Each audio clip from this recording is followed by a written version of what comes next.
Ah! Yeah. Ah! Get a load of that. We'll talk about it. Yeah. We'll talk about it. I'm excited for the draft. I'm really excited. I'm for the excited. draft. I have a feeling. I'd like to just skip to the draft. I have a feeling you're going to chicken this draft. And it was so perfect because it was a big night for White. Both Derek and Luke Cornett. Hey. You know? Those Celtics In their fans honor. love them a good White hope. They sure do. Replace one with another. Just keep it going. Yeah. They're disappointed they're not getting Cooper Flag. They wanted to tank for Flag. Would have been a fit. It would have been. What was the song?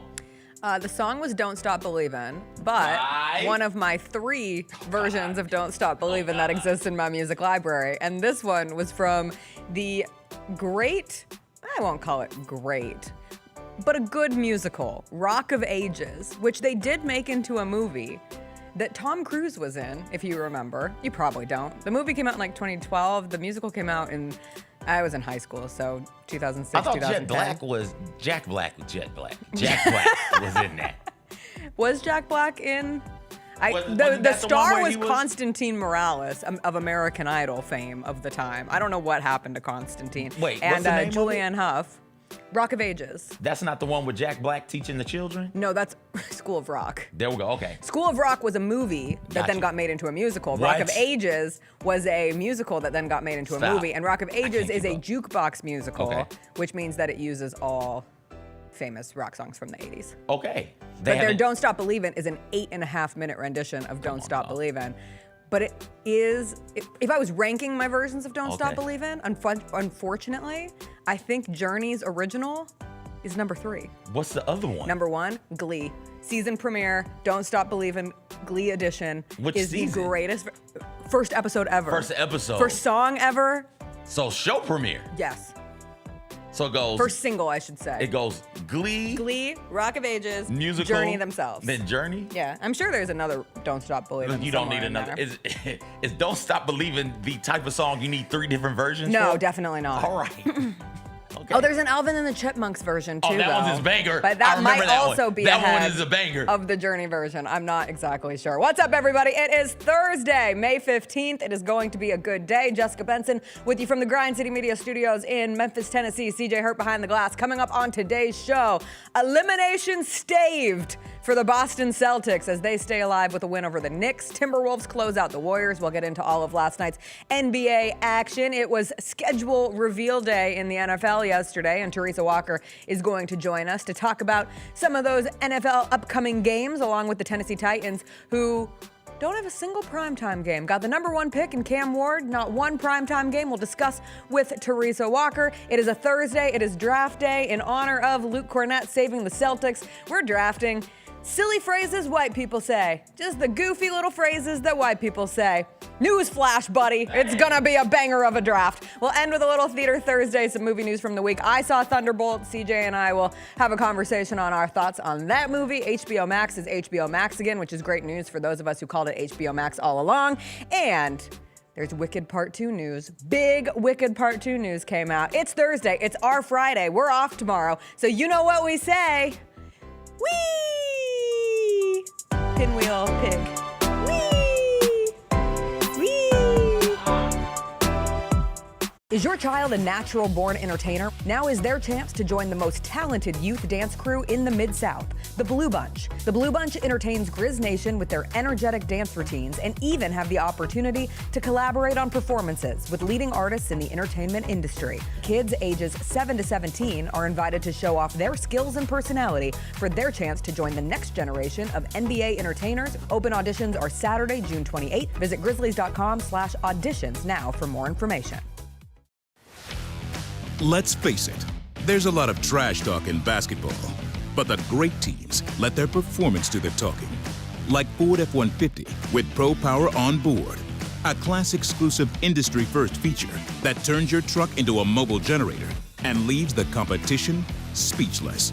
Ford F-150, official truck of the Grizzlies. Greatness starts here at your Mid-South Ford dealer. Class is full-size pickups under 8,500 pounds, GVWR.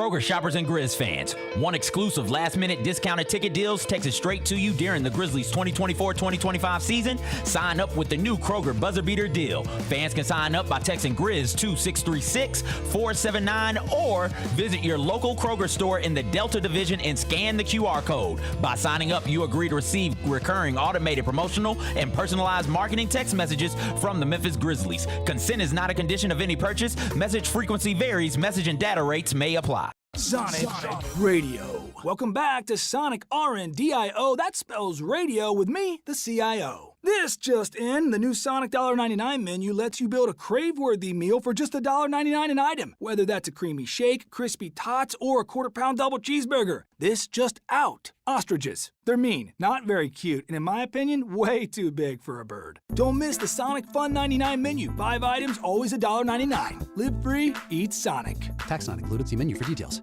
This week, we're going to run down the hits and the misses from WrestleMania 41. The main event, NXT title on the line, Obafemi versus Trick Williams versus Javon Evans. One of the greatest triple threat matches I've ever seen in my life. I'm shocked. And it made history because it's the first time there's 3 black men highlighting a NXT pay-per-view. Okay. That was dope too. Tune in to Grind City Wrestling weekly on the Grind City Media app and on the Grind City Media YouTube channel.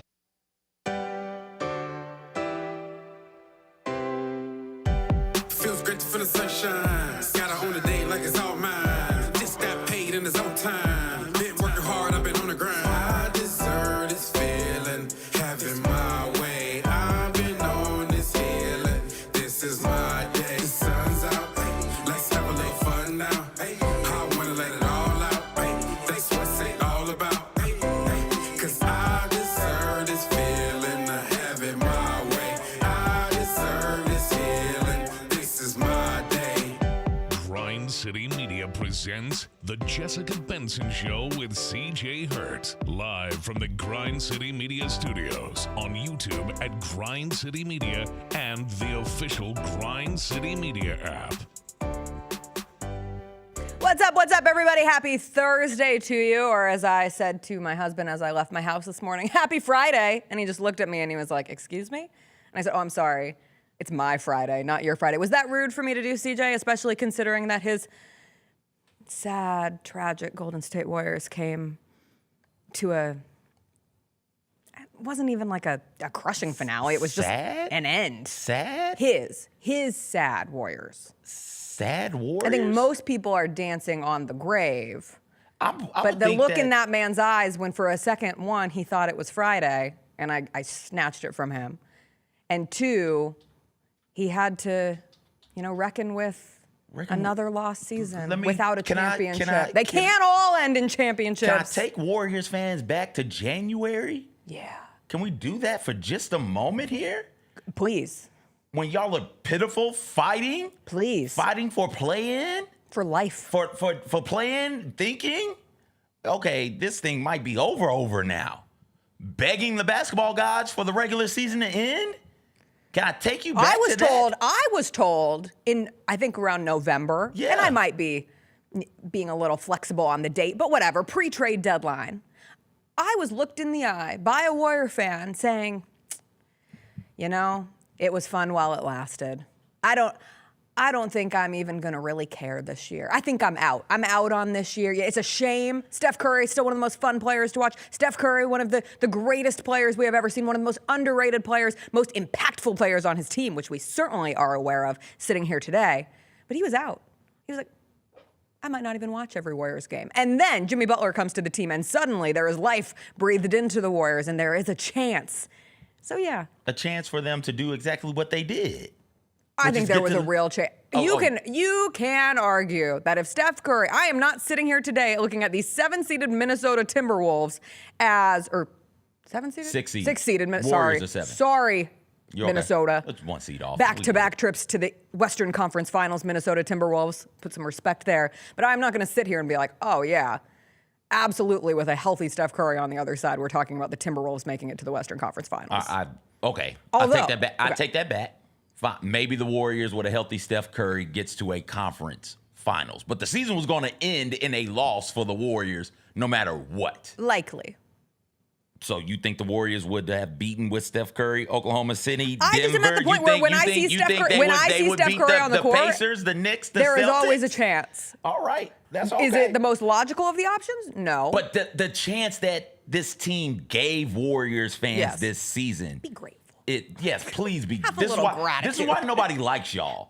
We saw y'all moping and crying and pouting and sulking in January and February before the trade deadline. Now all of a sudden, post-trade deadline, now y'all little arrogant asses are popping back up like, oh, we're the best. We should have won. Rah, rah, rah, rah, rah. Shut up. Be grateful for it. I did think it was hysterical that SportsCenter put out the Anthony Edwards, because the whole Anthony Edwards Kingslayer conversation coming out of him taking down LeBron and Luka, coming out of last year with Kevin Durant and Devin Booker and Jokic and Murray.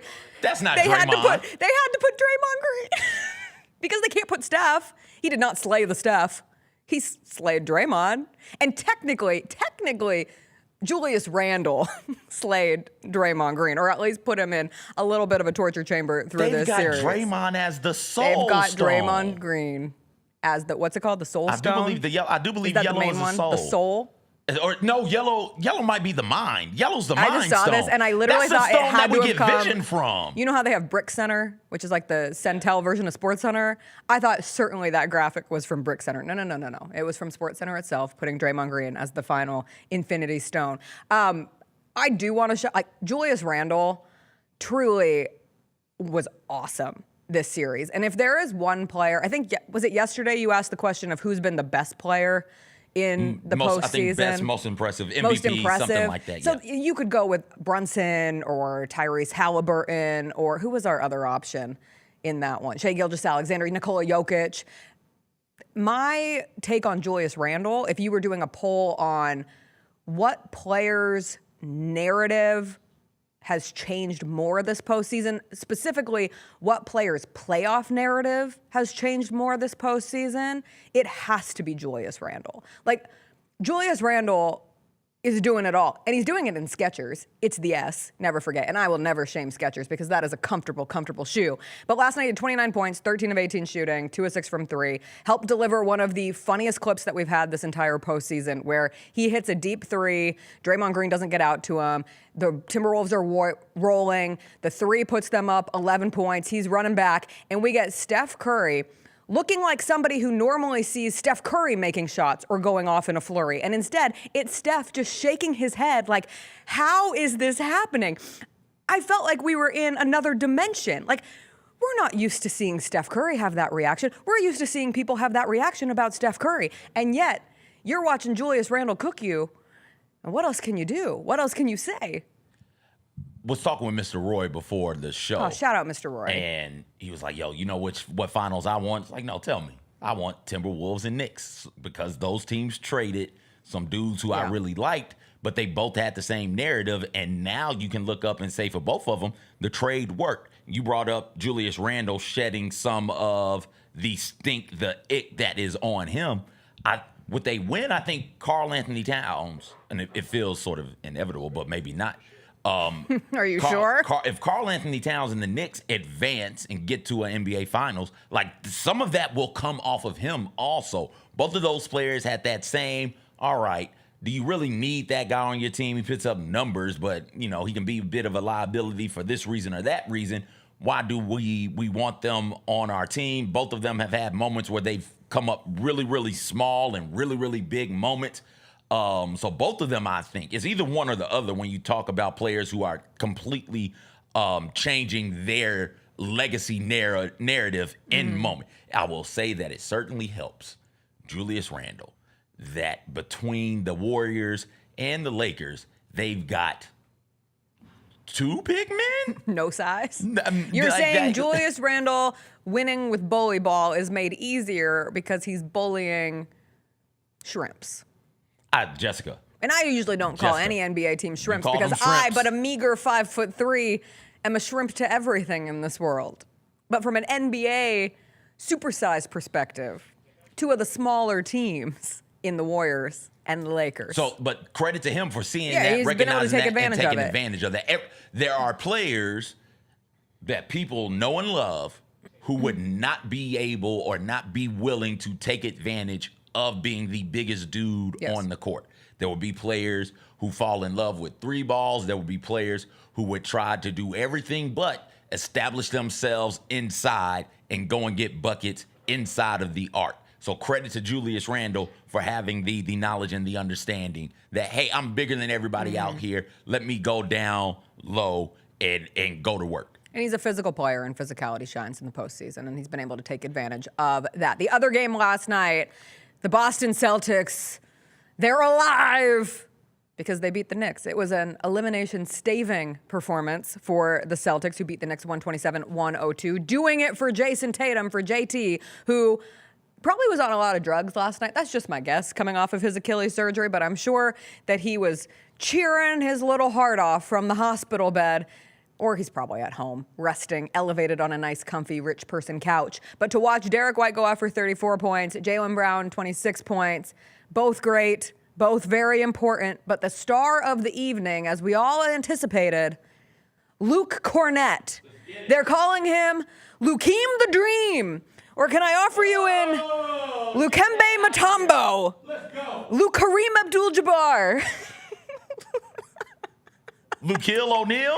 Lukeem O'Neal, who had not 1, not 2, not 3, not 4, not 5, not 6, not actually 7. That's where it ended. I thought he might get a triple-double. I thought he might get a triple-double with blocks. He ends up with 10 points, 9 rebounds, 7 blocks, 100% shooting. 5 of those blocks coming in a third quarter. That was an absolute nightmare for the New York Knicks. But a big part of that was Luke Cornett. And he's the first player in NBA playoff history to have that stat line that I just read off. And they needed him badly because Kristaps Porzingis is unplayable. And Joe Mazzulla after the game said Kristaps Porzingis can't breathe. So no S, he's unplayable. Usually I think step one towards playing a basketball game, oxygen. I think that's the baseline. And once you breathe, you can establish if you can play the beautiful game. And if Kristaps Porzingis cannot breathe, he probably cannot play basketball. And he looked terrible. He's looked unplayable throughout this series. And so they roll with Luke Cornett starting in the third quarter. I'll be curious if he starts the game when this series goes back to Madison Square Garden. But I mean, they needed every minute that Luke Cornett was in there. And to Luke Cornett's credit, he stepped up and he was the savior of the night. I love a white savior. Shout out to Lucanzo Morning. That for you. You did. I appreciate it. Knocked it out. You threw it up there, and I knocked that out. Shout out to Lucanzo Morning. And look, check this out. Tatum is gone. I understand that. And people love Jason Tatum for a lot of different reasons. I think he is a good basketball player. I think everybody thinks, hey, Tatum is a very good basketball player. But they love him because he reminds them of Kobe, and some of why we loved Kobe, some of why society, I didn't, but some of why society loved Kobe because he reminded them of Jordan, right? They put Kobe up a Kobe Jalen Brunson stat last night, and I was like, oh, if Jason Tatum does have he's coming out of the bed. Functions to watch right now, he's fuming. He's getting out of bed right now. Say all that to say that, yes, there is greatness in Jason Tatum, but this Celtics team is kind of built to be down 1 or 2 dudes. They are absolutely good enough to win this series still. Yes. And if the Knicks go out there and keep playing around with them, they'll find themselves in a Game 7 in, TD Garden, and they'll look around and be like, holy hell, we are in trouble because Drew Holiday, Derek White, and these are dudes we've seen have big playoff games, plural, in a series. Jaylen Brown, like those dudes can get out there. Pritchard can get out there and be enough to beat you without Jason Tatum. So you better go out there and take care of business. Shout out to the chat, Luke Koren-Benyama. I like that one. Or where was it? Lukola Jokic. Some more to throw in, some more current options for the Luke Cornett machine. No, I think it is such a testament to the funniest answer possible, which shifts constantly because day to day in the NBA playoffs, like this is what we do. We shift quickly on what we can imagine to happen because yesterday Knicks fans are like, oh man, hate it for Jason Tatum. Really hate to see an injury have such a big impact, but we're going to the Eastern Conference Finals. Just got to get one more win. And now you watch how that game plays out last night, and Knicks fans are like, oh my God, I will literally die if this team gives up a 3-1 lead to the Tatumless Boston Celtics. But it is not hard to imagine. Because it's the Knicks. It's the Knicks. It's the Knicks. I knew we shouldn't get so. It's the Knicks. I said bing bong, and when you say bing bong, the basketball gods rise and they say, the Knicks? No. Get out of here. Got to stop saying, got to do bing bong. Timothy Chalamet's having way too much fun right now. This man's got to be humbled. Got to do bing bong like they did bing bong and Inside Out. Yep. Just allow that to disappear. Heartbreaking. Still crying to this day. I was hoping they'd bring him back in Inside Out too. Like, thank God he's not gone forever. But no, he's dead. Bing bong is gone. And you're right. If once people start saying bing bong, the basketball guys wake up. It's like, wait a second, what's going on over here? Oh, New York is good. No, we can't have New York Knicks basketball being good. Got to get those Knickerbockers the hell up out of here. Thank you for the correct pronunciation. Knickerbockers to the back of the bus. Let's go. Scariest mascot for someone to say. Doris Burke risked it. She risked it. God bless her. She was close. God bless we know her. what she meant.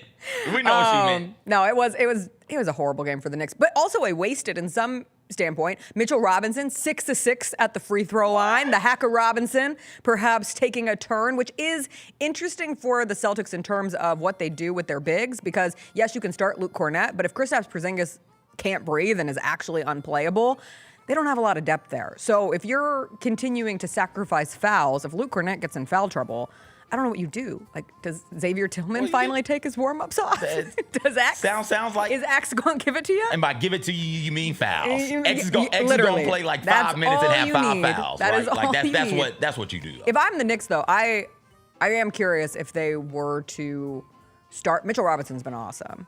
And if you were to start him with Karl Anthony Towns and just go supersized and see if you're able to take advantage of that, I don't know. I don't know who then gets bumped to the bench in that case. I don't know if they've got the quickness, those two, to move around laterally on the perimeter in rotations. Because all the Celtics Derek White had want so to many do open threes yesterday. It's just take threes. So I don't think you necessarily do that. I think you got to just roll with, if anything. No, Karl Anthony Towns has been good. I would say, like, go smaller and get Towns out of there. But he's been good. He's been as good as you can be defensively against a team that only wants to jack up threes. Jalen Brunson had 5 fouls in a single quarter. That was wild. And Josh Hart's face exploded. Watching that game in real time and not really understanding where the hit came originally to Josh Hart's face, but just seeing the blood. Luke Cornett, the murder cornet. Duh. That's what we're calling him.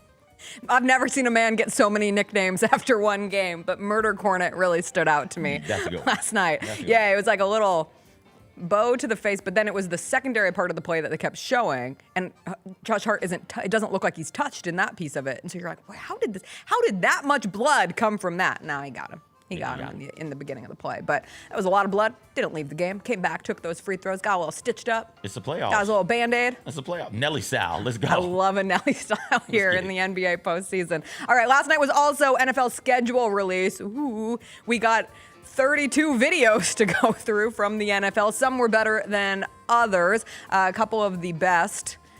The Chargers was awesome. They did Minecraft. The Colts also did Minecraft, but they had to take down their Minecraft video. Did you see theirs? No, it was so good. I didn't see it. But he did get arrested. He did. Because sometimes we talk in a way that assumes everybody lives on the internet. The Colts did a Minecraft-style video, and their first clip was they play the Dolphins week 1, and so it was Tyreek Hill as an actual Dolphin getting arrested by the Coast Guard. Mm-hmm. And so some people were like, oh, they took it down because of this. I think they took it down because the Chargers also had an excellent Minecraft video. And at the beginning of the Chargers video, it said, like, with the permission of Microsoft. Okay. The Colts, I saw no permission of Microsoft. I think they saw the Chargers go up, realized they'd messed up because Minecraft is not, what's it called?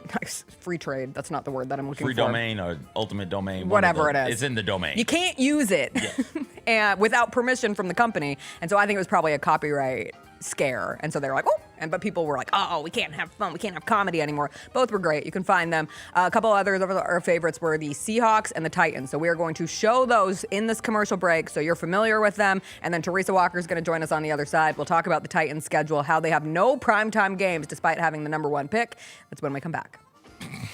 This We in Seattle, baby. Yes, sir. Shout out to the 12s. And y'all know how we But do. he's under attack. It's the Minnesota Viking, the Tampa Bay Buccaneer, and the Arizona Cardinal. Is Spoon cooked? No. It's Hawks legend Steve Largent with Power Hands. For the 50th, we're bringing you an all-pro squad of action-packed legends like Tez Rex with Dino Power Tail Whip and supersized Big Wall Jones. Now that sketchy cat from the Jags is littering on the field. We don't do no littering over here, man. Put your trash in the garbage. Go Hawks! Uh-oh, it's the Falcons, Saints, Panthers, Colts, Texans, Commanders, Steelers, and the mighty Tennessee Titans. But they're no match for Bam Bam Cam's Bam Bam Van. And who's riding along? It's Marshawn. Get off me, he says. Just a baby stiff arm. Oh, that's gonna get him a fine. Fine money not included. The Hawks can get some supercharged R&R with the feature-loaded Mobile Command HQ playset, including a Bavarian karaoke lounge and a fully functioning bathroom from the Kingdom, featuring powdered soap and smoothie bar with 17 different protein options. And Chad, the smoothie barista. Hey, I'm Chad. How much protein are we looking to ingest today? Oh, my powders! Oh no, it's the LA Lambs. Witherspoon jumps into action, and now he's turned his trash talk volume up to 12. What? That shit hurt, didn't it? I know what it is. Get up. Don't you gonna get up? I understand though. I choose. Go Hawks! It's the 49ers, spewing 90s nostalgia. Time for the Hyperhawk High Velocity Heavyweight Heroic Hunter Supercharged Supreme Sprinting Stealth Sentinel Battle Bot with functioning flamethrower and football missile and football finale missile array. That'll send that worm back to San Jose. Go Hawks! All figures and playsets sold separately. Well, actually, they're not sold at all. This is all fake. Hope we didn't get your hopes up. Well, I mean, if enough people wanted them, it could maybe happen. Anyways, here's the schedule. We talked a little bit about Jalen Wells. Jalen Wells, man, he finished third in the balloting for NBA Rookie of the Year. He's going to be back. He's going to play in Summer League, and maybe he'll shoot some left-handed jumpers out there. Hey, Grizzlies fans, be sure to tune in to Grizzbeat, where the panel and I break down all things Grizzlies and take a look at the rest of the NBA as well. The show is live every Wednesday, 2 p.m. on YouTube at Grind City Media and the official Grind City Media app.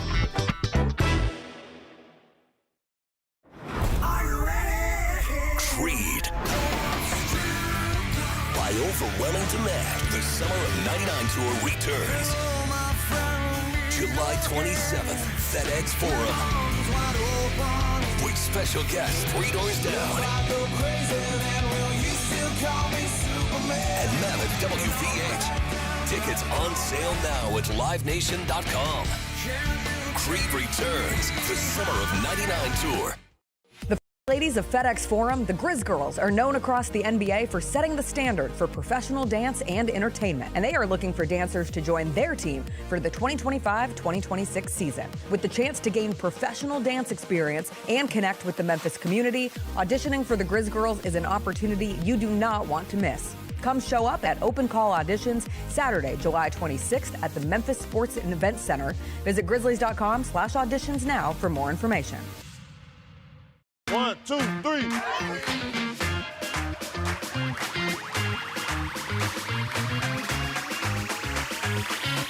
Ready, go.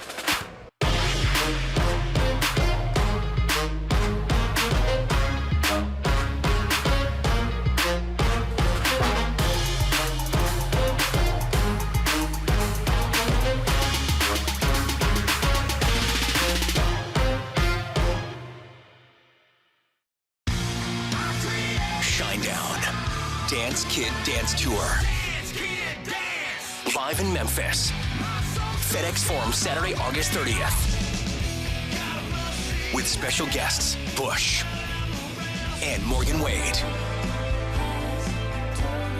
Get tickets now at livenation.com. Shinedown, live in concert. For more, visit shinedown.com. I got some Cam Ward news for you, by the way. Let me hear it. You talk about being able to sell some jerseys. 7 minutes ago at his introductory press conference in Nashville, Warren Moon walks in. I give you permission to wear number 1. Young guy. Wow. He hands him the number 1 jersey. Oh, that's amazing. I'm going to give you permission to wear number 1. So he's going to have the number 1 Cam Ward jersey. That's amazing. We rocking the Cam Ward number 1 Titans jersey. That's amazing. Baby. The Chris Vernon Show, live on weekdays at noon on YouTube at Grind City Media and the official Grind City Media app. How about Mr. Irrelevant coming from the Memphis Tigers? Yeah, how about that? New England Patriots Second took time. Memphis defensive back Kobe Minor with the 257th overall pick. If you're the player getting drafted at that spot, it's almost better to go undrafted and pick a place as an undrafted free agent to sign with where you have a better chance. But you get a lot of stuff. You get a parade. I think you go to Disneyland, I believe. Mr. Irrelevant goes to Disney? I think so. The Odds Couple, live at 2 p.m. on YouTube at Grind City Media and the official Grind City Media app.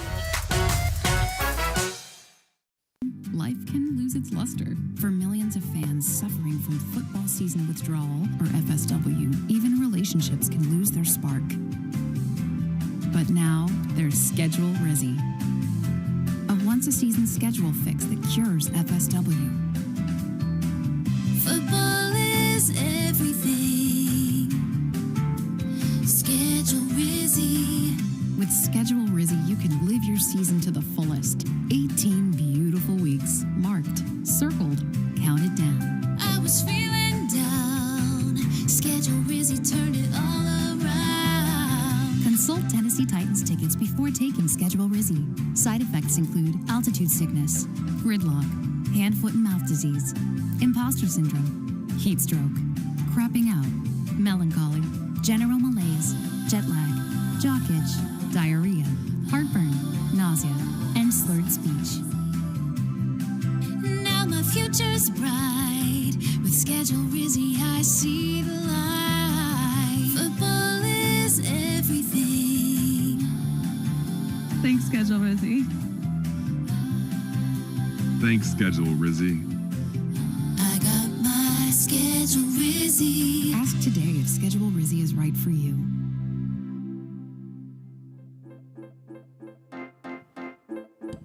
Football is everything. I've got my schedule Rizzy. I got my schedules. It's 100 days till the college football season. It's going to be here before we know it. And Teresa Walker, who joins us each and every Thursday, joins us now. Teresa, happy day after NFL schedule release day. What a holiday. What a beautiful day where we find out when everyone's playing everyone, even though we already know who they're playing. I know, and the fact that the NFL has turned this into a 3-hour release show is still kind of, it's like, I just want to know, which games I'm working this week. When is the bye? When might I have a Sunday off? And, a lot of Titan fans are like, we didn't get a primetime game. We had the #1 pick overall, and we didn't get a primetime game. Well, guess what? You have 5 games in the late afternoon window. That's the window when there's like 2 to 4 games. And you're like, what's on? That's on. Oh, geez, can I get a better game? So at least go, Cam Ward will have a chance, and the Titans, if this is the case, to play their way in. Guys, what does the NFL have these days? It's called the flex schedule. So the Titans can get flexed into a primetime game should they deserve it. And, maybe, God help us, I still don't, we know why, but, Giants, look at how many they got. It's like, seriously? Go straight to the Cowboys, Teresa. Go straight to the 6 primetime games for the Dallas Cowboys. They get 8 national games, though, and that's one more than the win total they had last year for the Cowboys. It's like, and the only reason is because it's the Cowboys, and they do draw eyes. Let's be honest, that Thanksgiving Day game, Kansas City at Dallas, is going to get a ton of eyeballs on it because it's the Chiefs, it's the Cowboys, it's Thanksgiving, and it's that late afternoon window where we're all full and we're just sitting back, can't move change the streaming channel, and we're just sitting there watching, and we'll see what Pat Mahomes does down in Jerry World. Well, and that's the thing. It's still Patrick Mahomes' league, even after they lose emphatically to the Philadelphia Eagles in the Super Bowl, and the Eagles with 5 primetime games. But the biggest show in the sport continues to be Patrick Mahomes and the Kansas City Chiefs. It's just a fact. I saw some people say, oh, God, the Chiefs fatigue, 7 primetime games. Why? People will watch. This is a television show, after all, and you're trying to drive the most eyeballs possible. And last I checked, Travis Kelce, still an active member of the Kansas City Chiefs, still an active boyfriend of Taylor Swift. Like, these things matter. They really do. Yes. Because why? It's all about the ratings numbers and delivering for all their, they keep expanding new worlds. That first Friday is going to be on YouTube and it's going to be streamed for free, but it's like, right. they keep expanding where they're showing these games, and that means you've got to give the people what they want to see. And it is that simple. So for everybody that are upset, guess what? The Cowboys, as much as you hate it, they will get eyeballs. The Washington Commanders have got a bunch of primetime national games as well. And at least they've got Jaden Daniels, and they're coming off a playoff berth. So there's at least something there. But it's like I was saying, has there ever been a quarterback taken at number one that his team didn't get a primetime game? And it's like, calm down. It's like, this is, people are getting they're taking it as if it's like this team has been 3 wins for 3 straight seasons. You're going to have, even in the best of times, the Tennessee Titans have to show they can do something to get attention when they're good. And when you've been bad, it's almost like the NFL has forgotten the Titans exist. Right. I mean, look at the draft. I mean, they announced Cam Ward, and it's like, ooh, where's Shedeur Sanders going, baby? Yeah, that was a more interesting story for everybody. The Titans have been, for good or bad, they've been boring for a while now. That's another Will part Levis of it. memeable plays has been when's the most last entertaining personable player right. who had that thing that the great players have, not the talent, but the personality to go with it, that's been on the Titans? Well, that's a great point, CJ, because Derrick Henry is as great as he is as a running back, and just got a 2-year deal with Baltimore, which is kind of what I was thinking would be, and I've said elsewhere, probably would be what he got, is the idea that he had great plays, incredible stiff arms. He was such a mean, but he's a quiet person off the field. Look at his State Farm commercial, for God's sake. Home, auto. I mean, it's like, it's grunt words, and he's just not a colorful, he's not a big talker. He's a polite Southern young man, and he's just not going to be that. Chris Johnson, if you go back, and that's going back a way, CJ Tugay, because you just never knew what he was going to do on the field. But and he did some things, but it's for a personality to grab you. AJ Brown was on his way to doing that, and they traded him to Philly. Never forget. Did you like the schedule, Rizzy, from the Titans? I liked it. I did too. It took me a few minutes. It's like, wait, now I get it. And I saw last night, one of the people in their department said that they worked with the Groundlings to do that. But once I realized, it's like, now I get it. 2 things. It takes until about the 40-second mark where they start onto the schedules. And that part is absolutely, the opponents as side effects is absolutely brilliant. And certainly probably provides a teeny bit of bulletin board material for game week. I mean, altitude sickness for Denver for the opener, hoof and mouth disease for the Colts. I mean, some of them, jock itch for the Jaguars. My husband's like, what does that even mean? And I said, nobody likes jock itch. So nobody likes the Jaguars. That's all I can figure.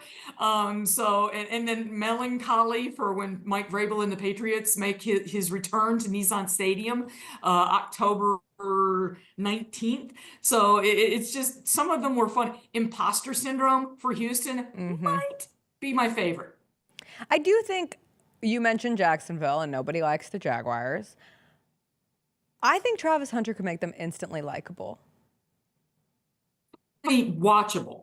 So let's just see, the reports are that they tried him out on offense only, at the rookie minicamp, and we'll see how much they load him down. Can he handle it at this level? Everybody's going to be watching to see. So he will be what's he doing in this game, person to watch. So I'm very curious. I mean, on social a few days ago, he was just the most incredible young man to sit beside that lady. We all saw it, and it's like that's great. Those are nice stories, and he seems like an incredible young kid. Just the idea of playing 2 ways in this league, that's a lot. So let's just wait and see. I can't think of one of those dudes that we don't like, though.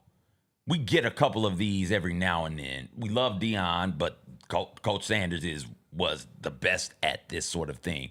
But we love when Cordell Stewart was doing this for the Steelers and not playing both sides, but playing a whole lot of different positions. I remember as a kid having, I think it was Reeboks or Adidas, I can't remember. They had the Slash commercials, and everybody I knew wanted to be Cordell Stewart. Thinking about Taysom Hill. Taysom Tatum. I'm getting them mixed up, but thinking about Taysom Hill and what he does for the Saints, or what he was doing at his height. We love a gimmick. The Saints. We love when football players, typically speaking, play multiple positions. And I think that now that the dust is settled, the further he gets removed from the Sanders shine, the further he moves away from that, people will begin to see him and his personality void of that. And I think people will start gravitating towards him, because every time I hear him, he sounds like just a kid. Just a kid who's out there who's really, really good at football and having fun. Yeah. Like, he just is a very contagious energy, I'll say. And it was interesting, Teresa, I don't know if you saw this, because the sports lives on Twitter /X. And so the majority of the schedule release videos, I think that's where people first see them. And the Jags schedule release on Twitter was the morning routine guy with his ice bath of his face and the water and all that. Did you see what they did on TikTok? I did not. I saw where they also did their opponents as like popcorn buckets. So they had a lot. So yes, they did the popcorn buckets, which is very culturally, I should say, online culturally relevant.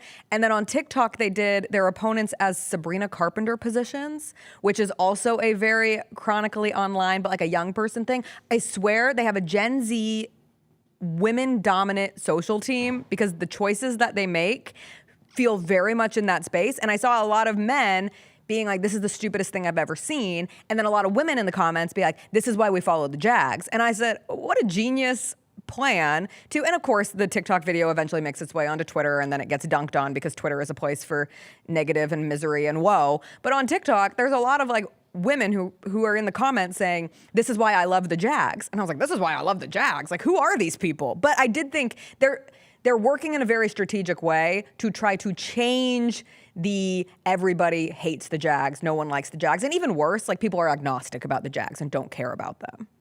And that's what's worse in any industry, particularly when you're trying to get people to spend lots and lots of money to come out to your stadium and buy your merchandise. You want them engaged. And let's face it, women make up half of the audience for the NFL. It's that simple. And, you know, it's nice to see teams addressing that audience, because our money spends just as good as the men's. Just saying. If you were to spend your money to go to one of the international games, Teresa, because the NFL continues to try to make strides in growing not just in the United States of America, but globally. And we did get the international game slate, and that first team announced ended up being filled by the Kansas City Chiefs. So it's the Chiefs-Chargers in Sao Paulo, Brazil on September 5th. You have Vikings-Steelers in Dublin, Ireland on September 28th. You have Vikings-Browns in London on October 5th. Broncos-Jets in London on October 12th. Rams-Jags, of course the Jags are in London on October 19th. You have Hawks-Colts in Berlin at Olympic Stadium on November 9th, and Commanders Dolphins in Madrid on November 16th. If you could only pick one game to spend your hard-earned money going to see an NFL game in another country, which would it be? Oh, it would be the Commanders Dolphins, because I did grow up a Dolphins fan, having been born south of Dolphin Stadium, and Spain. Yeah. I mean, seriously, the lineups don't exactly entice me. Because one, I don't like the Colts. I don't like the Jaguars. The Jets, do we really think they're going to take huge strides, or the Browns? And we still don't know if Aaron Rodgers, won't he with the Steelers?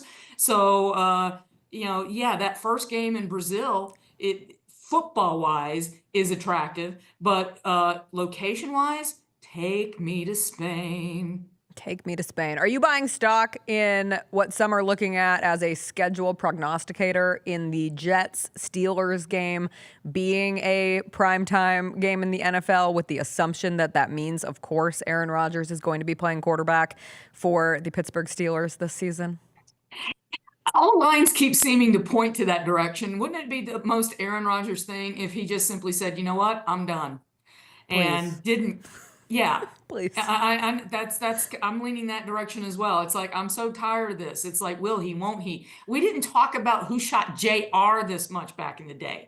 So, and honestly, doesn't it feel outside of Pittsburgh that the rest of the NFL has moved on from Aaron? So, Yes. I've seen speculation that he's staying away, and they know this until it's the mandatory mini camp. But guess what? If you're going to a new team and you've got all these new teammates, shouldn't you want to at least get to know a couple of names before training camp? One would think. One would think. One more thing to ask you, Teresa. The conversation that popped off this week following the NBA draft lottery, where the Dallas Mavericks are lovingly gifted the number 1 pick in this year's NBA draft. But then we can never just have one sport existing. It always has to turn into, well, should other sports be doing it this way, or should the NBA do it the way other sports do? And some of that conversation turns into, should the NFL do a draft lottery? And of all people, Adam Schefter said that it would be a home run for the NFL to switch out of the way that they currently do the draft and to do a draft lottery instead. I'm not so sure about that, Teresa, but what do you think? I think it's absolutely absurd. Okay, Here's the thing. The NFL doesn't need it. There's too many variables. It's impossible to tank on purpose. Now, if you let somebody like a Peyton Manning go, let's face it, how did they get lucky and get the number 1 pick to take Andrew Luck? Peyton Manning had a neck injury, could not play the entire year. So the rare instance of taking away one superstar and being able to totally tank a whole team season. There's 53 players on an NFL roster. The NBA roster, 13 to 15. NHL roster even is of 23 active players. So it's a much smaller field. It's easier to impact it. So I understand the need to do the lottery for the NHL, the NBA. But when I was watching the NHL draft lottery, because the Predators went in 3rd, ended up 5th, and it's like, and we all know that, people were thinking maybe the Memphis Grizzlies should have lost that play-in game to Dallas, right? Coulda, woulda, shoulda. But it's watching those drafts, those lotteries, it's like I felt like I was in a bizarro world bingo hall trying to figure out what in the world is going on here. The NFL doesn't need it. They've got a compact season of schedule, 17 games over 18 weeks, so many players. There's just too much to factor. Trust me, the Titans the last 3 years, they've been trying to win games. They're just bad, made bad decisions. It's not like they were trying to get top draft picks. It can be that simple sometimes. I saw somebody say that it's like make a 2-15 NFL team, pick 6th in the draft, and their fans will make January 6th look like a picnic. Like the twist on that would not be the best case scenario because you're accustomed to it being one way. No, I agree with you in totality, Teresa. We thank you for joining us on this Thursday. As always, we send consensual hard hands your way, and we'll catch up with you next week. The WNBA will be back next week, so maybe we'll get some fun stories popping off of that. We should, because now we're going to see, if they're getting these kind of eyeballs for Caitlin Clark preseason games, let's just wait and see what happens with the season and the Valkyries joining the league. Don't get me started on my Valkyries. I don't know what my Valkyries are doing over here.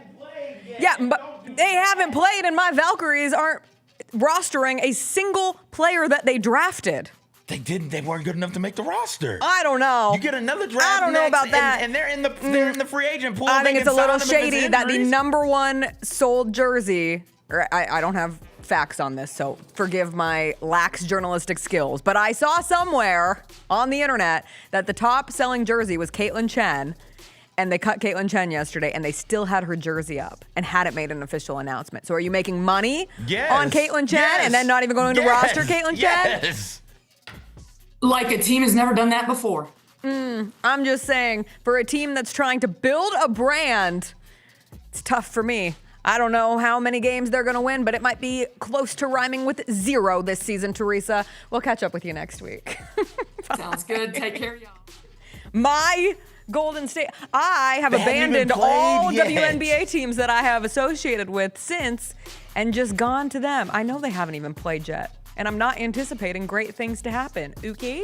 It's going to be sad. Because they're cutting players that they don't think should make the roster. Have you seen this shit? I'm just looking for them to grow something special. They've got a beautiful court. They got beautiful jerseys.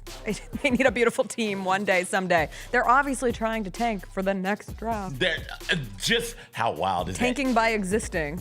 What a concept. Just coming into the league. What's our first game plan? to be good? No, we're going to be They play bad. the Sparks tonight. Not tonight, tomorrow. I keep thinking Tomorrow. today's Friday. Sorry, it's my Friday. It's not your Friday. You're It's insufferable. not your Friday.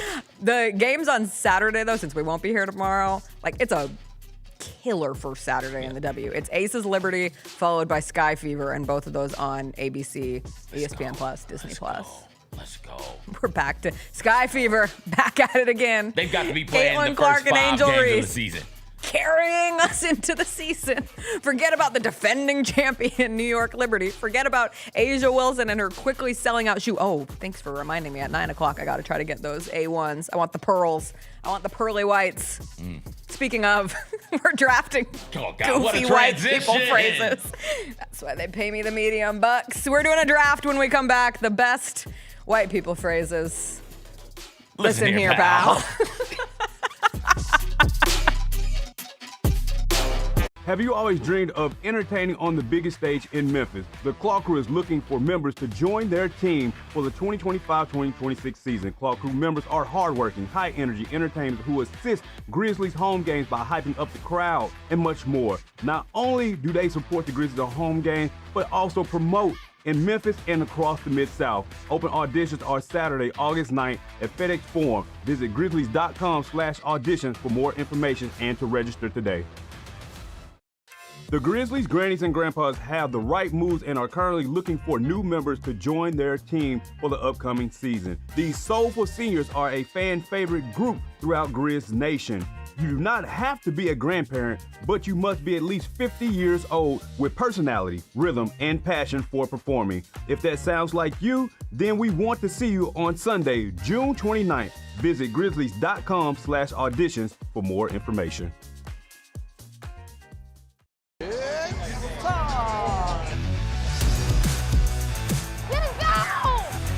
Bain drives. Oh yeah, oh yeah. Close. He hits and the Grizzlies have the lead. Yeah! Jarrett with a knockaway. Good defense. Durant attacking, spinning, hanging, and hitting. Let's go, show! Let's go!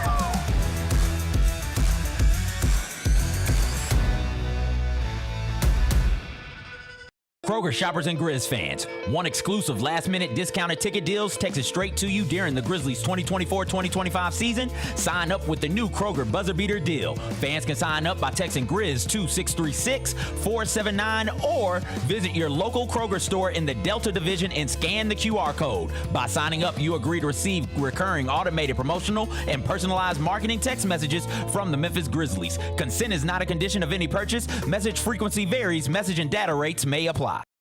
Catch us if you can at Southland Casino Hotel and win your share of up to $1.8 million in free play and prizes. Join us for drawings every Saturday in May, June, and July. Each month, over 900 winners will take home free play or drive off in a new car or motorcycle. Be there for all 6 grand finale drawings and try to catch us if you can, only at Southland Casino Hotel. Must be 21 up. Play responsibly. For help quitting, call 800-522-4700. I thought Penny was smart to handle this the way he handled it. He expressed frustration with the system, the chaotic nature of it. The price hike on eggs ain't got nothing on the price hike on basketball players. The same dude who cost you $150,000 last summer is costing you $500,000 right now. I understand his sentiment, but he stopped well short of criticizing PJ Haggerty. The Gary Parrish Show, live on weekdays at 10 a.m. on YouTube at Grind City Media and the official Grind City Media app. We're going to do our pick 6 favorite Outkast songs in honor of Outkast being inducted into the Rock and Roll Hall of Fame. Elevators is the most creative. Me and you. Yes. Your mama and your cousin too. Every time I hear somebody say me and you, I just go to the next one, right? Get all of your HBCU sports and culture news by tuning in to HBCU Huddle with CJ Hurt and Mike Wallace. New episodes drop every Thursday on grindcitymedia.com, YouTube, and Spotify.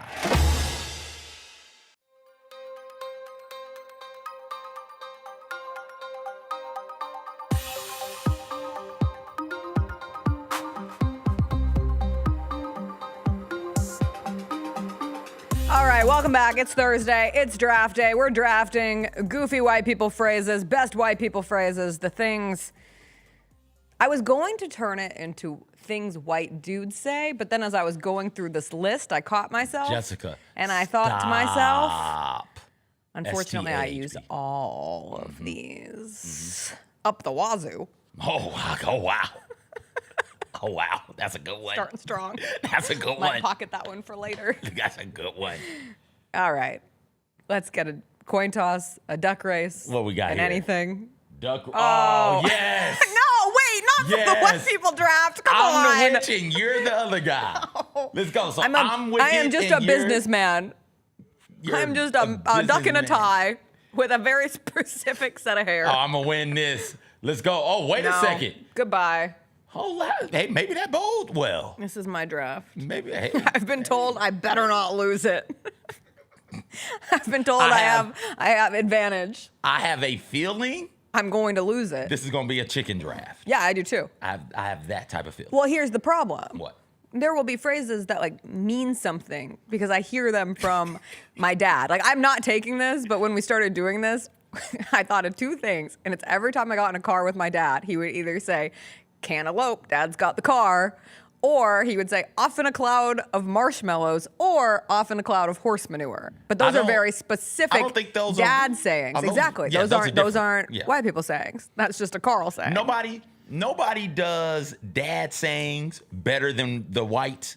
Nobody does just the small talk, work or social function better than the whites either. And that is a specific thing we have to focus on in this draft because some phrases are just work phrases. Mm-hmm. Like, I don't think living the dream is a white people phrase. It's a we're all suffering at work together phrase. Working hard or hardly working. Working phrase. So that's a working phrase. I'll circle back. Working phrase. So working hard, hardly working is a work phrase, not a white phrase. Give me I a think second so. here. Do you agree? I feel like collaboratively we have an advantage here because we can living the openly dream. have this conversation. Living the dream. Yeah. Is that work? Living the dream. Work or white?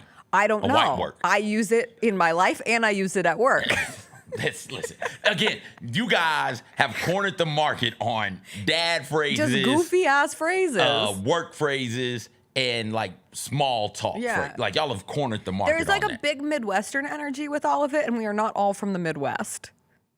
The Midwest has some good phrases. It does. As well. South does too. Yeah. Because those two are places that pride themselves on a certain level of politeness, just in general, and so they end up coming up with these words and these phrases that are so wonderfully bland that Yes. nobody can be upset about them. Yeah, bland is a good word. Chat says you should get first pick because I have home court advantage. No, Donald Trump duck won, and that's your Wow. duck, so you got to win. Wait, I don't want him. Donald Trump duck is your duck. I don't want the duck. Like, you won. All right, with the number one pick, I'm taking Newsflash, buddy. Oh, that's a good one. Newsflash, buddy. That's a good one. Specifically with the buddy. You could also substitute buddy for bucko, but I prefer the buddy of it. That's my personal preference. You choose whichever you want. Newsflash bucko, newsflash buddy, but newsflash. What you guys do well, you give us a phrase, and then once everybody starts saying that phrase, y'all don't stop saying it. Y'all don't change phrases. Y'all just add a little bit to it. A little flavor. Which is shocking. They tell me that we have no spice. Which is shocking. So We have no Jalen, culture. You can throw up there the letters SYLAAWC. See you later, alligator. After a while, crocodile. Like, boom. I can't even let you say it without finishing it. Banger. We were like, see you later, alligator, and thought that shit was cool. And then you guys hit us with the after a while, crocodile. And then let me see you later spelled with an 8. Yeah. Alligator. Yep. So Jalen, all you got is SYLAAWC. See you later, alligator. After a while, crocodile. Give it to me. Banger of a phrase. You guys, you guys were all the way in your white people bag when you came up with that. News flash. Great pick. Every pick feels so important. There's pressure on this. I can't wait for this to be clipped. Okay, I'm gonna do They'll let anyone in here. Oh, that's a good one. They'll let anyone in here. You know, coming into groom walking into his own wedding. The bride's father will say, they'll let anyone in here. At a bar, your buddy comes in. They'll let anyone in here. Your mother comes for a vacation. They'll let anyone in here. That's how you know that person coming in is liked. Yeah. That's how you know. You guys do a good job of, without saying, hey, I have strong affection for this person. I like this person a lot. This person is awesome. You're going to like this person. You guys have phrases that just let it be known without having to say that. Yeah. They'll let anyone in here. Get a load of this guy. Get a load of this guy. Nothing. Get a load of this. When somebody Loda, says to me, specific. Get a loader. Yes. Get a load of this guy. That is up there with a black woman calling me sweetheart, right? Like that. That means something to me. It means, they like me. I'm cool in here. Just get a load of this. And if you throw an F word in there, get a load of this effing guy. Get a load of this guy. Come on, that's banger. Again, your people cooked. That is. With that. Yeah, that was a good one. That was number 3 on my list. So I'll take number 4. Let's rock and roll. Oh, what a good one. Let's rock and roll, baby. What a good one. Specifically, if you throw in a little, let's rock and roll.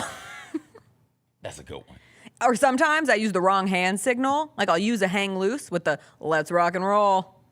That's a good one. Yeah, you just blend it all together. That's how you know it's time to go. Instead of being Hell like, yeah. hey, let's go. Like, hey, Let's rock and roll. Because y'all are you superstars. could be starting a funeral. Let's rock and roll.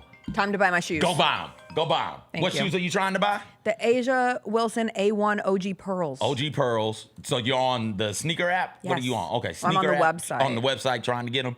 The Asia ones, what is it? Asia One LG Pearls? Whatever it is? OG Pearls. OG Pearls, excuse me. Shout out to the Pearls because AKA I set my alarm 1 minute early, so okay, I'm here. so you're here. Yeah. Let us know if you get it. I probably won't. But All right, the next phrase for me, when you guys get frustrated, it's pretty funny. Jesus H. Christ. I still don't know what the hell does the the H H stands stand for. for? But boy, when somebody hits me with a Jesus H. Christ, when your people hit me with a Jesus H. Christ, I know they're at their wits' end. I know a good that it's one. all done. I know that they can't take it anymore. Jesus H. Christ. They've hit the end of the rope. They've whatever their limit is, they've hit it, and I need to get out of the way because I don't want to be making the whites mad. You guys can get pretty intense. Oh. Do you got it? Hold on, you got hold on. Is it there? Women, 8.5. Women 8.5. Where's my size? Women, 8.5. Come on now. Your size 8.5 I'm is in between 8 and line. 9. I hate when Oh, you're in line. That sucks. Thank you. You're welcome. Hold on. Hold on. What do you mean? Hold on. You're doing a show. What do you mean? Hold on. It doesn't have my credit We're in the card middle saved. of drafting. She's leaving the show. I'm not leaving the show. To I'm get right her here. car so she could buy the I Asia really want Wilsons, these the OG1 Pearls. She really wants these shoes. I really do. Get a load of this guy. Get a load of this girl. Get a load But of you know it. what? You can call me a guy. Well, it's We don't always have a any guy, isn't we it? don't have any problem with it when it's the phrase "get a load, Get a of, load this of this guy." guy. Yeah, man, I just thought about this one. I'm setting you up for Guys and failure. Gals was Guys and Gals is good. Gals Guys and Gals is is a good. good one. I'm not taking bless it. it. Come on now, Jessica, Hold on, you got to hold on, hurry up and hold get on, this hold on. card. Because Hold your horses, which I'm not taking. Hold your horses is a banger. Hold your horses. It's a banger of a phrase. Hold your horses. Hold your horses. That's some good stuff right there. All right. Well, Did you yeah. get them? Are you still in line? Did you I'm put in your card line. in? I'm in line. You put I'm your in card line. in. My card is in. For the I'm in for the line. what now? 8.5. A1. OG Pearls. A1 OG Pearl. Or the pearly whites, as I call them. No, you call All it right. There's a lot of good stuff still on the board here. There's a lot.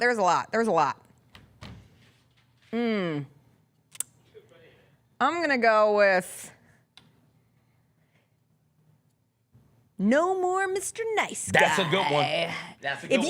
If you say one more thing about me buying these shoes, no more Mr. Nice Guy. That's And a good again, one. I don't change it to no more Mrs. Nice Gal. It doesn't hit the same.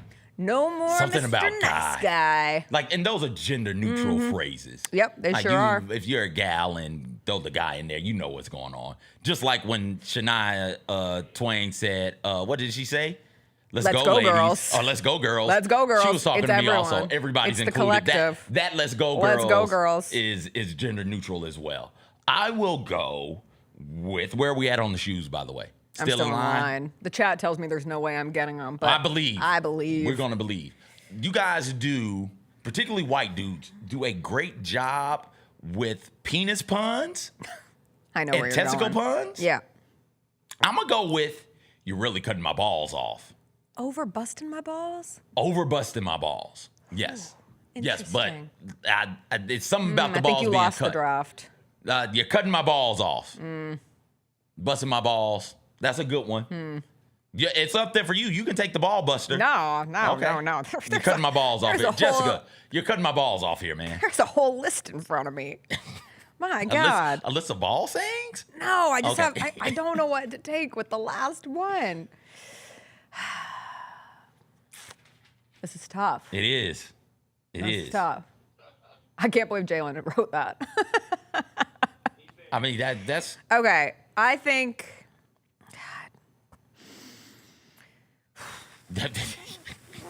Mike is downstairs, who is one of the exciting whites who works up here. What's he and he taking? is livid at you. He wants you to hurry up. What does he want? I don't know what he wants. Oh. All right. I'm going to go with... I can't hear what he's saying. I just hear him yelling in the background at Jalen. Well. Look what the cat dragged in. Come on, man. That's another one. Well. Look what the cat dragged in. Why'd the cat drag it in? I don't know. Why are we doing the well 3 times? I don't know, but it sounds perfect. Well. It's got to be the well also. Look what the cat dragged in. I love saying it too. It's good. That's a good one. Thank you. That's a good one. Oh man. I guess I'm gonna go another one. You guys hit us with easy peasy, and you're like, yo, I got the shoes.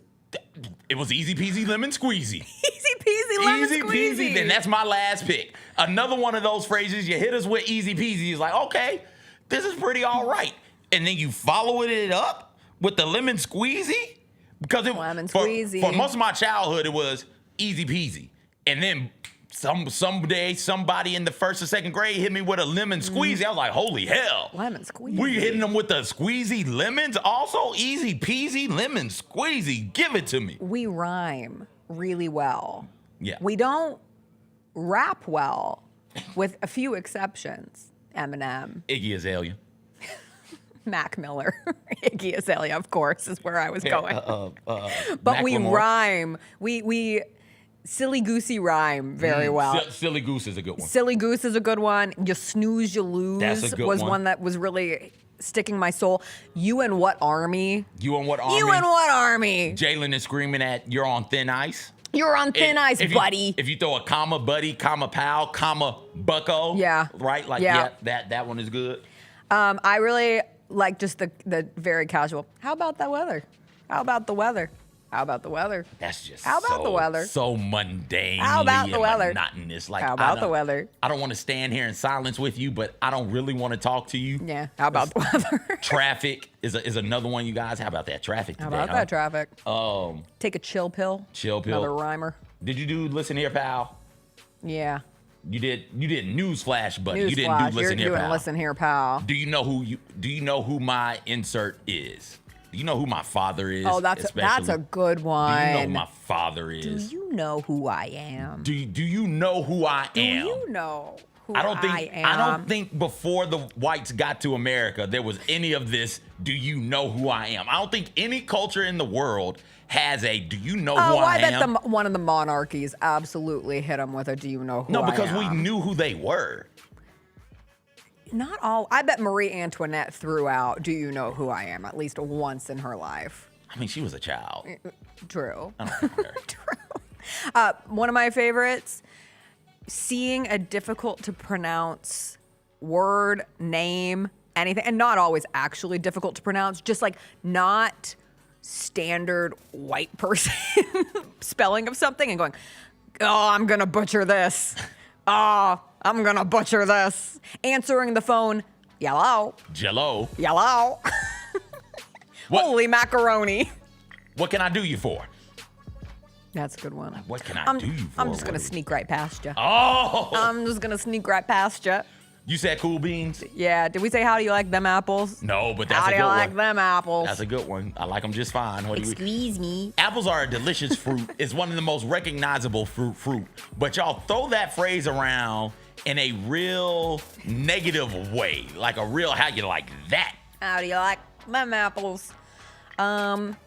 Hate to burst your bubble, but you lost the draft. Hate to burst your bubble. I don't know about that. I have never, I won't say never. I have rarely heard someone in the wild say, you're cutting my balls off. I've heard you're breaking my balls all the time. I've heard that. I've heard it. They must be protecting my lady ears. I think that's because white dudes. Because castration is a step too far. White dudes, if nothing else. Well, I think they get scared if one of us hears we'll go like Lorena Bobbitt on it. Maybe. But in general, white dudes tend to be, pro-choice of what to do with your body, and they don't want to force any sort of like sexual reproductive type burdens or boundaries on anybody. If you're cutting balls off, you're absolutely forcing dudes to get vasectomies, and that's not cool. Yeah, those were all so fun. Really appreciated this draft. This guy thinks he's on something. This guy thinks he knows something. This guy, ... fill in the blank is a good one. We didn't do any not to be that guy. Just Champ, Bucko, Pal, Champ, Buckaroo, all Kick of those. Rocks. It's Kick Rocks isn't y'all's. I know. We really needed this rain. Again, that's just I us, don't or think just that's y'all. everyone? I think that's just small talk for everybody. I agree. All right. Thanks for the draft. We gotta take a break. We'll come back. We'll do some Theater Thursday movie news. CJ and I both saw Thunderbolts. We will have a spoiler-free conversation about the movie when we come back. That makes you Also, so some sad. movie news from the week. Big news from HBO Max, which I can legally say again. HBO Max is back. Big Wicked 2 news that dropped last night that made me really angry. I'll tell you why when we come back.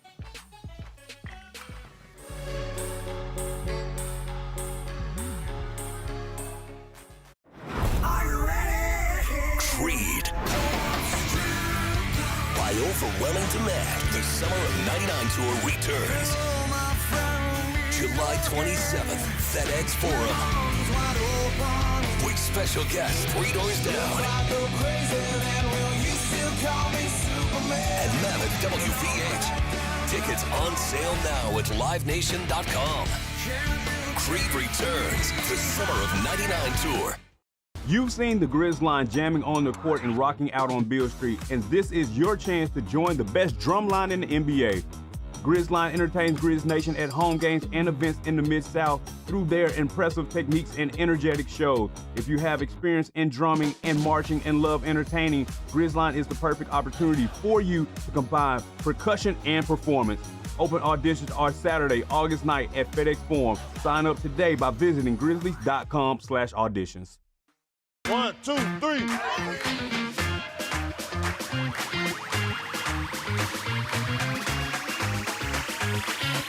Ready, go.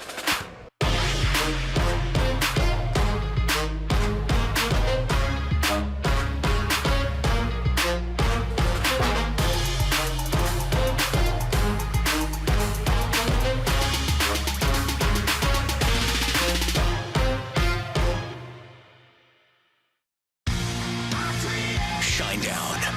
Dance Kid Dance Tour. Live in Memphis. FedEx Forum Saturday, August 30th.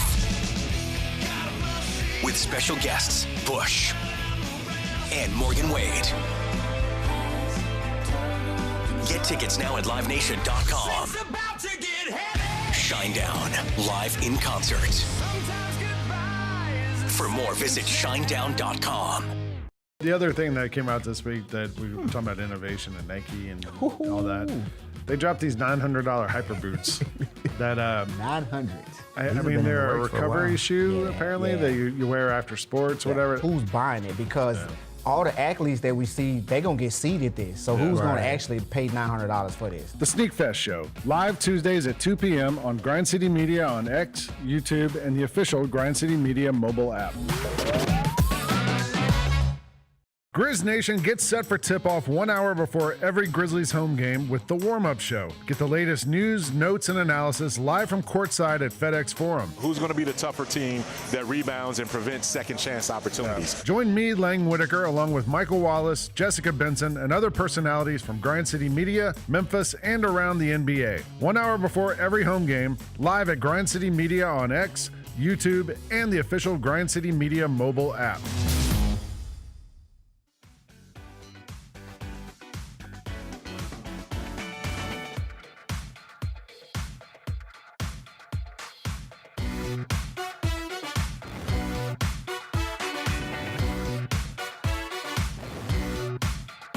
Welcome back to this thrilling Thursday/Friday edition of the show. We are doing some Theater Thursday, some movie news to get through before CJ and I have a little discussion on Thunderbolts, which continues to lead the box office this week. CJ, stop twerking. Devin told me that when a dude does it, we call it dworking now. Dworking? Dworking. That's you lame. You guys aren't supposed to know that just yet. I don't like it. Well, the You blacks cannot do. dwork. The blacks love it. Really? The blacks came well, up with it. then my people will love it in like Yes. 2 years and will claim Yes. that we were the Yes. ones to come up with it. And it, Yeah, you know, and so on and so forth and forever and always. Dworking. Dworking. Well, please stop dworking I in the apologize. office. It makes me uncomfortable. Well, look the other And way. I don't have anyone to call. Look the other way. I don't know what to tell you. Look the other way. Didn't we get somebody? Didn't we name somebody? Who am I meeting with these days? I don't know. I don't either. It's just some HR lady. I just All go right. down and sit down. Movie news. HBO Max is back. Oh, thank God. It went from HBO to HBO Max to now back to HBO Max. And I do appreciate that HBO Max, as I have always called it, because to call it Max takes off the HBO, and the HBO is what makes it itself to me. The HBO is what pulls it all together. The prestige of HBO programming all felt situated with Max. And it sounds like, according to reports, it was just one dude on a power trip who decided he wanted it to be Max and didn't listen to anybody who was like, hey, you might want to keep the most important part of the brand attached to the brand with the HBO portion. And now they're backtracking, and they're doing it in a very fun way. Chris Brown was arrested last night. Is that going to affect his concert? I don't know. Did he hit a woman? CJ. Did he? I don't know. You make it seem like he doesn't do that. TMZ popped up with a notification that said Chris Brown arrested in Manchester, England last night. So I do not know the answer to that. My point was that HBO Max has done a masterclass in how to admit that you made a mistake and coming back from that mistake. And if your answer to HBO Max's plethora of posts yesterday using their programming to basically announce, hey, we messed up, we're back.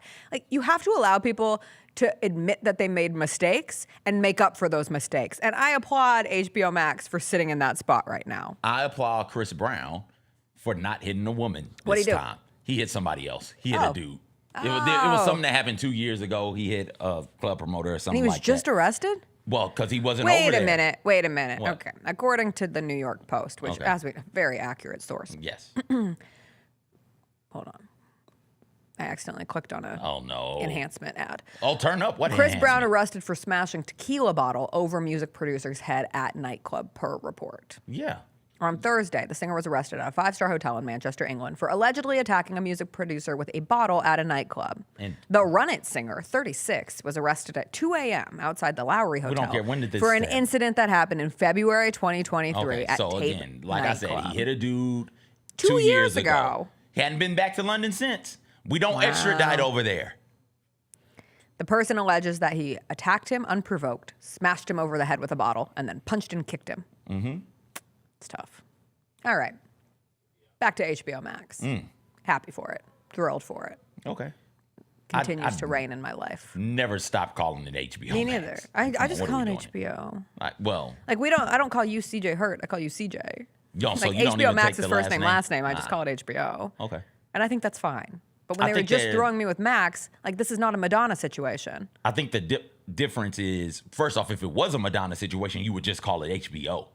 That would be like Right. calling Madonna Donna. And then we'd be back at the Like, beginning. why are we doing? But yeah, I think that I call HBO Max to differentiate between the channel and the app, because I'm on the app, not the channel. And you have to go to different places on the TV to get to the channel versus the app, right? So that's why I call it HBO Max. But yeah, it made no sense to take the HBO off of the product that is HBO. Like, we know HBO. We don't know nothing about Max. Get out of here.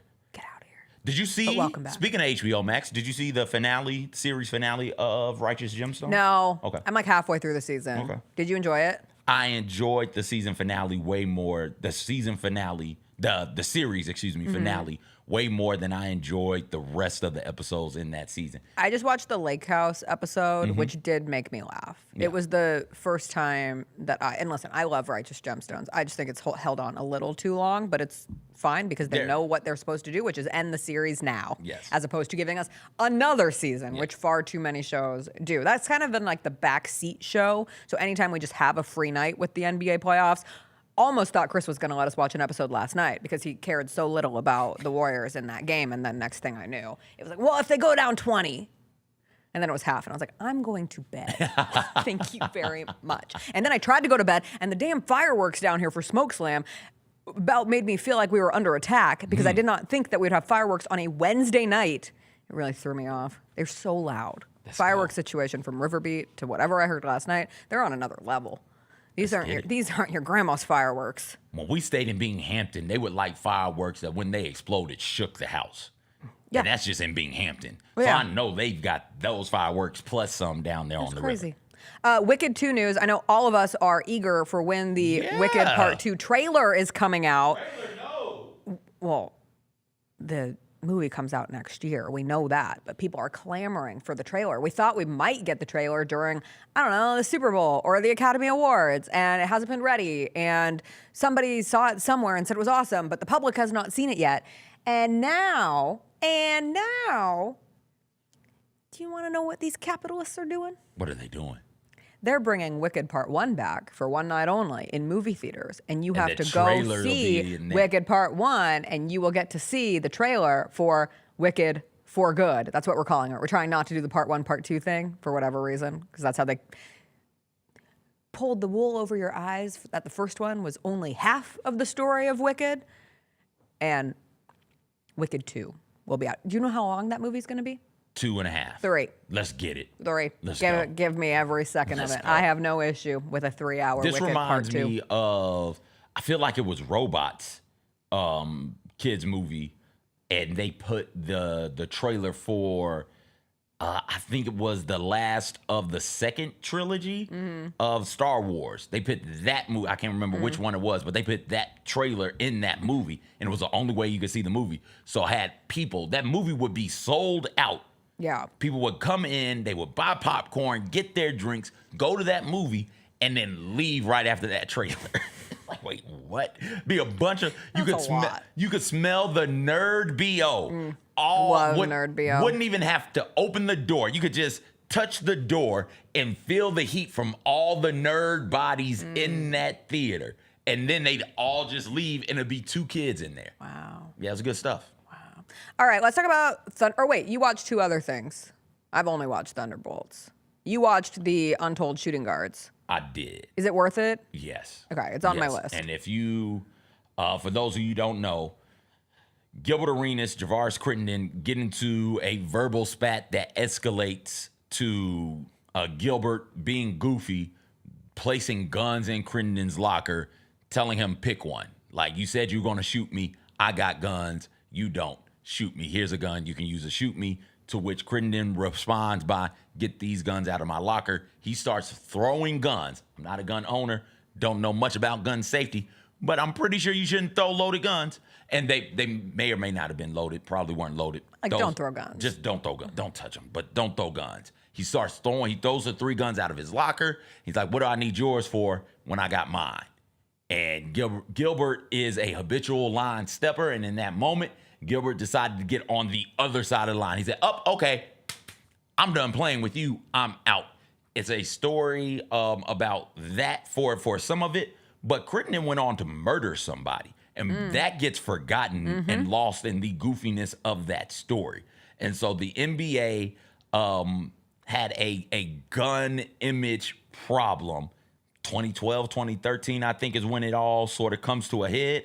And it's a story about two individuals, one from a more affluent community, one from a rougher upbringing, one with a single parent who's a father, the other with a single parent who's a mother, how these two personalities meet, collide, and then boom, here's what ends up happening to them, particularly Crittenden, after that. And here's why he couldn't let that go and why he couldn't let other moments of what he feels like, and are truthfully moments of disrespect, why he can't let those go, and how it ends up leading to an innocent bystander being murdered. Wow. It is really, really good. I don't particularly care for the Untolds, but this one, time has passed, and it's a story that I don't think a whole lot of people know a lot that's the about. key. And that's what makes this one particularly good. So yeah, the part at the end is like you feel bad for Crittenden, right? Clearly he did not want to shoot her, but bullets don't have eyes, and if you out here just randomly shooting, the least you can do is have good aim. And oftentimes people don't, and even if you do, you're still murdering somebody, so that's not great either. Just in a moment, the whole life gone away, gone. He's out now. He gets out in 2023, and so they are actually sitting down with him in a home, talking to him about that. So while you do feel bad for him, they did a good job of allowing him to tell his side of it and to show like true remorse. He still murdered somebody. Yeah. And for him to be out walking about 10 years later, it's kind of odd in how that all begins to happen.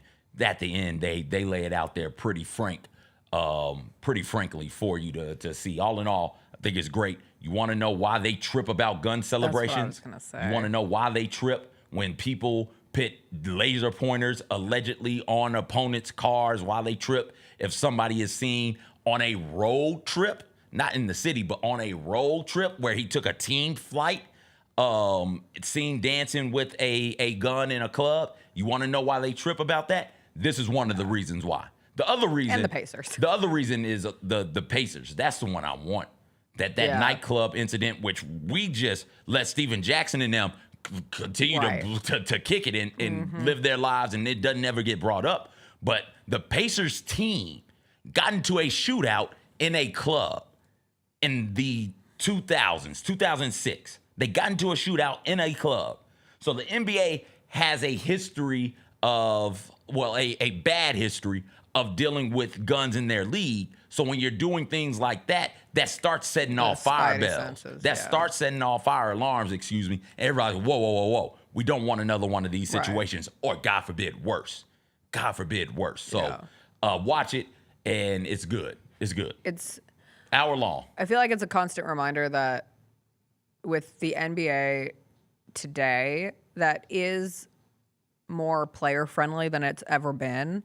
There are still hot button like trigger points for the league's image that feel excessive. I won't say excessively, but with extra attention put on them. Not to conflate the two, but like Draymond Green getting fined $50,000 for 2 games ago, mentioning the point spread and saying like the 5.5 point spread and coming at the officials from that point.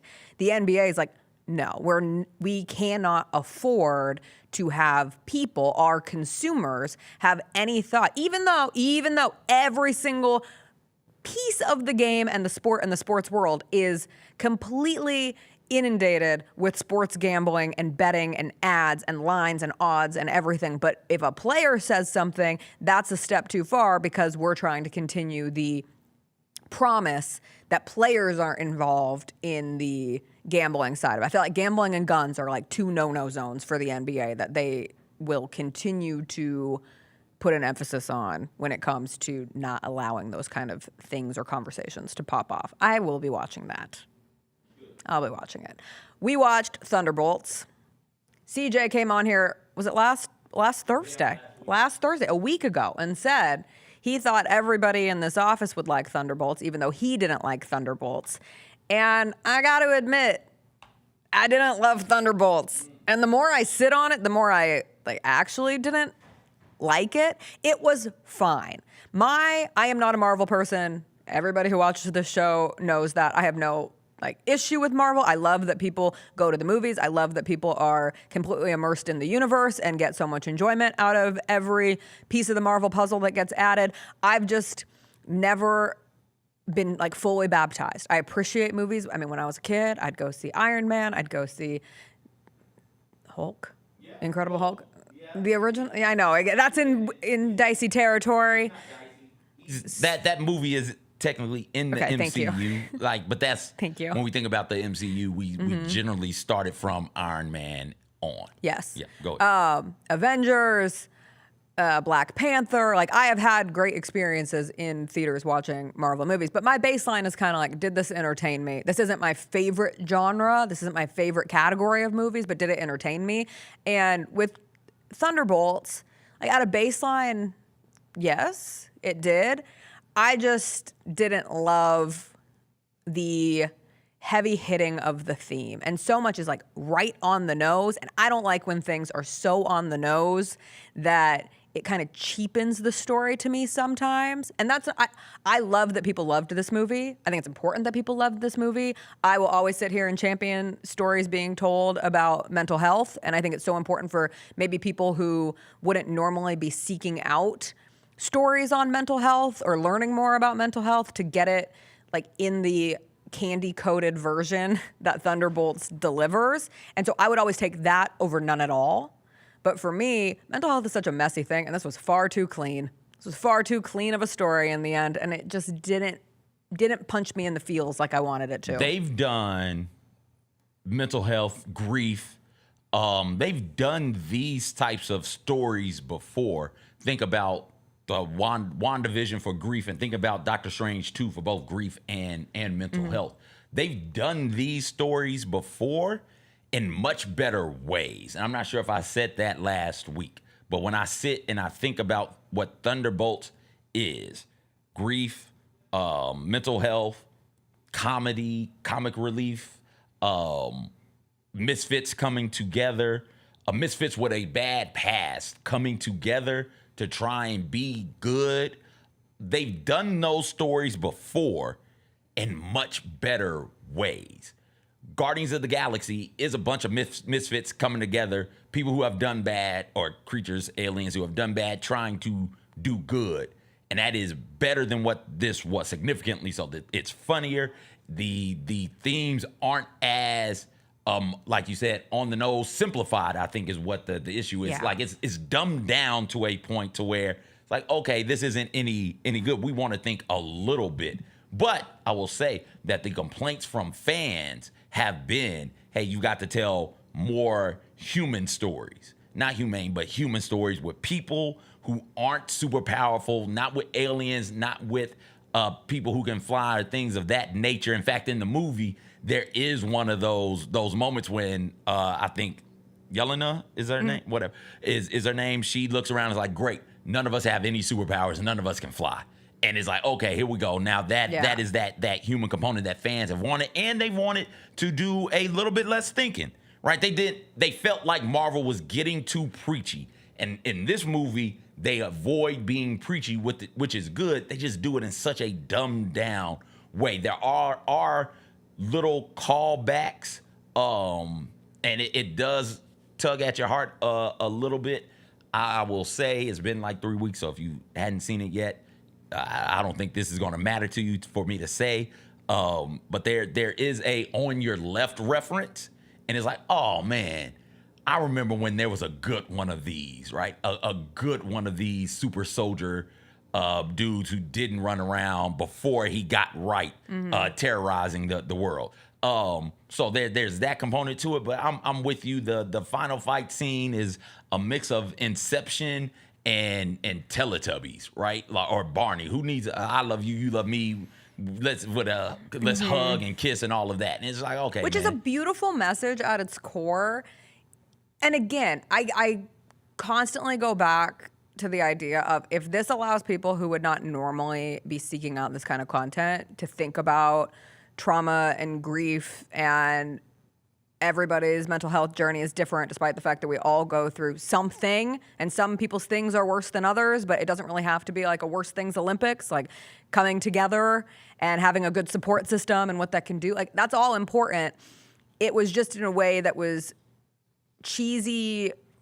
I hate using words like that because it feels loaded, but like for me, it was cheesy, and so I didn't cry. Like, on the flip side of that, and I did not purposefully like consume this piece of content after Thunderbolts, but one of the greatest mental health stories ever told in theater released its pro shot on PBS. So PBS does this program called Great Performances. And please don't I know this is going to sound super nerdy, but if I can make one person go and watch this pro shot of the musical is called Next to Normal, and it's available on PBS through July 1st. And it is one of the most heart-wrenching just stories on a family that deals with a massive trauma and how that impacts every single member of that family. But just the sheer messiness of it, because it's not a clean thing. Like, it is so sad and horrific, and it affects people in a way.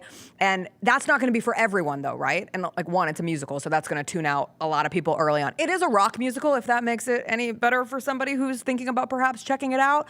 Like, I was wrecked. Like, I didn't, it's a show that I watched when I was in high school the last time, was when it was on Broadway, and they brought it to the West End in London. They did this pro shot, so it's preserved forever, and you can access it on PBS.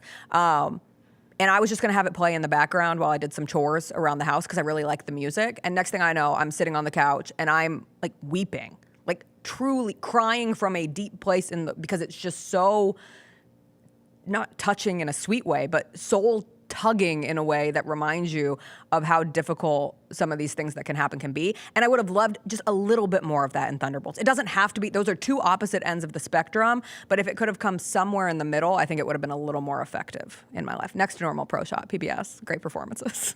Check it out. Yeah, absolutely. But again, the fans have been clamoring for something like this. And it is evident that this is what the majority of people wanted, by the fan scores and by ticket sales and things of that nature. I will say I love the Marvels. The fans hated the Marvels. I love Doctor Strange too. I don't think many people were talking about that after the first weekend, maybe the second weekend. So I think Marvel has done some really, really good movies post Endgame. Shang-Chi, Spider-Man, No Way Home. I'll throw in this most recent Captain America that just came out. But like, this one for me was a miss. But it does continue to just push us closer to the thing that everybody wants to see. And that's, all right, what the hell is going on with this Doom thing? That's what people, before they made the pivot from Kang, people were clamoring for the next big bad to be Doom. It looks like it is Doom. All right, cool. Just keep inching us towards that. That is what we want. And I think they did a good job, particularly in how the movie ends, of saying, hey, here it comes. You need to get to the Fantastic Four movie, because boom, from here, we go straight into that, and it's going to be everything that you want it to be. So I look forward to seeing what that's going to look like this summer, Fantastic Four, and then what they end up doing next year. I watched the trailer for Fantastic Four and started the trailer thinking, oh, another one of these that I'm not that interested in, to the end being like, oh, hell yeah, I'm going to go see Fantastic Four in theaters. Now, I know different universe, Superman, the trailer keeps playing. Yes, different comic book people. I know. Got you. It's not delivering the feelings. I know everyone's really excited about it. It's just not hitting me in a place where I'm like, golly, I got to go see Superman. I don't like Superman. Maybe that's my issue. I don't, as a character, that's just not somebody who... Maybe that's my thing. Because I don't like Smallville. I don't like any of the other Superman movies. I didn't mind Batman v Superman. People hated it, but I didn't mind it because Batman was in it. Like, I love me some Batman. If we were doing something, also love Batman. If we were doing the show tomorrow, which we're not, hey now, I would tell you guys about this storytelling podcast I'm listening to, Batman Unburied. And it's incredible. I think DC has, between Batman, Wonder Woman, I'll throw the Lantern Corps in there as well, Flash. Think they've got those characters who tell really compelling stories for me. I just can't get into Superman. Yeah. I wish I could. I just can't. So I haven't seen any other trailer. And I'm gonna be honest, that's probably a movie that I'm not going to see when it comes out. As we wrap up, I should have said Florence Pugh. I love her. She can do no wrong right now, acting-wise. So that was a standout of Thunderbolts for me. I love watching Florence Pugh. She played Yelena. Yes. I enjoy her greatly. Her with a Russian accent. I love her with any accent. Enjoyed her the first scene. Yeah, and then jumping off the building. And then after that, but jumping off the building with so much melancholy in her spirit. Like doing this really cool thing, this really daring thing, just with nothing. The way I would imagine Jokic to do it. Yeah. The way I would imagine Jokic. Hey, speaking of, he plays tonight. Does he? He sure does. We'll find out. Well, he does, right? Yes. I think I'm so used to the every other night. Eventually, we're going to get to the point in the schedule where it's not every other night, and it really messes me up. But yes, Thunder Nuggets tonight, Game 6. Thunder can close the series with a win. Nuggets can force a Game 7 with a win, and I really want a Game 7 so badly. Katy Perry did not cancel her concert for the Nuggets to lose this game and have this series rob us of a Game 7. A reminder, as CJ said, we are not here tomorrow, so we will have all the NBA action. We will most likely have the conference finals set by the time we are sitting back in this building on Monday. I hope everyone has a tremendous weekend. Smoke Slam and Barbecue Fest, both of those going on. One over at Liberty Park, Smoke Slam down on the river. That's where I will be. I hope to see you out there, and hopefully it doesn't rain too much. Have a wonderful weekend, everyone. We'll see you then. Bye. We're not even talking. We're just ending it running.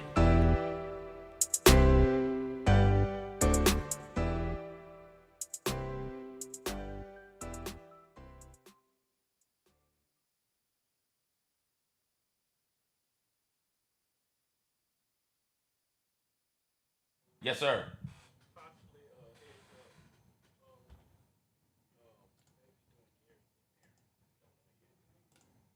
What would I need to do?